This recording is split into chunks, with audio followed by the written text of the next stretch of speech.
कासगंज के प्रतिष्ठित SKV inter college के मुख्य प्रबंधक और भाजपा नेता और समाजसेवी कुमकुम वार्ष्णेय के पुत्र लकी वार्ष्णेय के साथ नाम दर्ज लोगों ने पूर्व नियोजित तरीके से विद्यालय परिसर के बाहर बुलाकर हमला कर गंभीर रूप से घायल कर दिया, जिसकी रिपोर्ट दर्ज करा दी गई है और पुलिस प्रशासन पर आरोपियों को शीघ्र गिरफ्तार कर विधिक कार्रवाई की उम्मीद जताई जा रही है। पुलिस द्वारा पूरे मामले को संज्ञान में लेकर जांच कर आदि कार्रवाई की जा रही है। 2 जनवरी को जो घटना हुई थी, ये तो हम भी नहीं समझ पाए कि ऐसा क्या कारण हुआ जो उन्होंने अटैक किया। बिल्कुल अटेम्प्ट टू मर्डर ही था। कुछ लोग गाड़ी से आए और 2 मोटरसाइकिल थी और वो लकी से वो बाड़ताप कर रहे थे कि वो फीता दे दो हमें। करा के चारों तरफ से घेर के लकी पे अटैक कर दिया और लकी को गिरा गिरा करके ईंटों से, मट्टी से, और ये समझ लो कि वो लेके आए थे बंदूक नहीं, वो सॉरी रिवाल्वर की बट से उनके सिर पे चोट की उसने और बुरी तरह से उसे घायल कर दिया। लकी को मुंह में उंगली डाल, नाक में, पता नहीं, समझ में नहीं आ रही कि किस तरीके से मारना चाह रहे थे।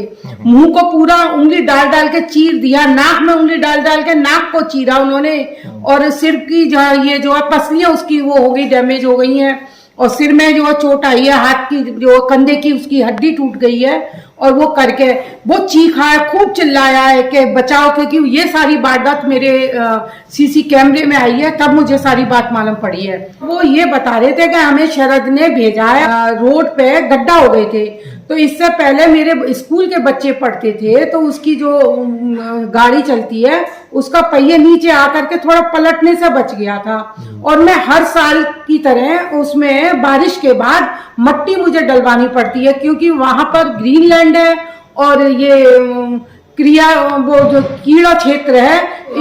सीओ आई है उनका बेटे का बयान लेने, और आज तक ग्रीन बेल्ट की जगह में कोई एक भी ईंट नहीं लगा सकता।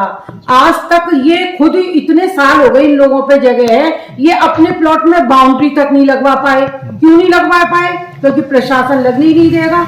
इसमें हमारे भी 6 प्लॉट पड़े हुए हैं, हम अपने प्लॉट पे एक ईंट की बाउंड्री नहीं लगा पाए, क्योंकि उसमें केवल हम जो है कोई कंस्ट्रक्शन करा ही नहीं सकते उसमें। और दूसरी बात यह है कि आज की बात नहीं है, ये हर साल, हर 2 साल बाद कोई ना कोई बड़ा नेता आता है, तो वहां पर वो बनता है, ये हेलीपैड बनता है। हेलीपैड की वजह से पुलिस प्रशासन आकर के पूरी वो सफाई कराती है, झाड़ फानूस हटवाती है और पूरी रोड पर मट्टी डलवाती है। राजनाथ सिंह आए तो कम से कम रोड पे 100-150 ट्रॉली मट्टी डलवाई गई थी, और वो बारिश में फिर नीचे चली आती है, क्योंकि नीचे साइड से दोनों गड्ढे में है प्लॉट है, जो जमीन है सारी गड्ढे में है।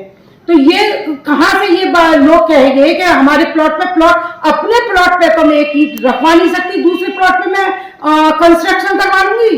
कई बार अजगर, श्याम सब जो है वहां पे जो मोटरसाइकिल खड़ी होती थी, एक बार तो मेरे बेटे के, एक बार मेरे अजय जो सर्वेंट है उसकी मोटरसाइकिल में श्याप वो उसकी फोटो भी है।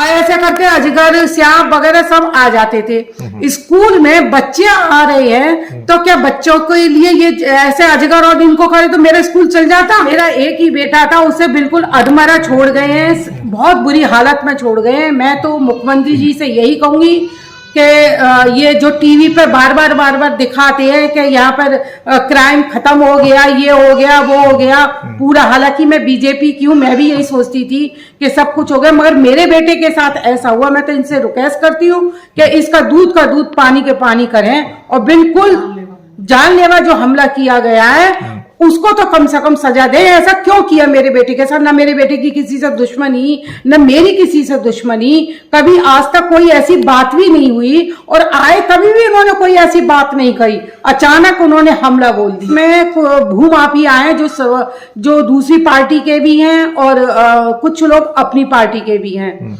तो ये लोग जमीनों का ऐसे ही कब्जा करते हैं। एक नकली दूध बनाता था बहुत बड़ी मात्रा में, और मेरे ख्याल से उसने इतना पैसा कमाया नकली दूध की फैक्ट्री से, उसके छापा भी पड़ा, और इन्होंने पैसा वैसा देकर के पता नहीं कैसे, मुझे ये नहीं मालूम, रफा दफा किया था, और ये बहुत बड़ा नकली दूध का काम करता था।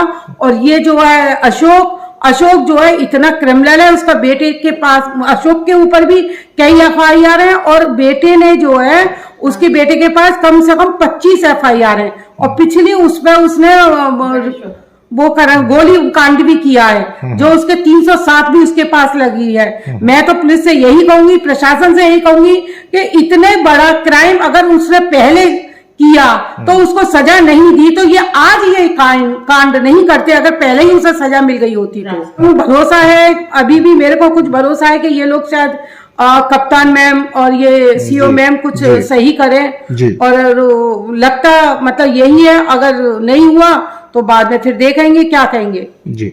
ऊपर तक जाएंगे हम, पूरी ऊपर तक। मैं तो सीबीआई चाहे धरना देना पड़े मुझे, चाहे कुछ करना पड़े, वैसे तो उन्होंने आश्वासन दिया है कि हम सत्यता के साथ हैं।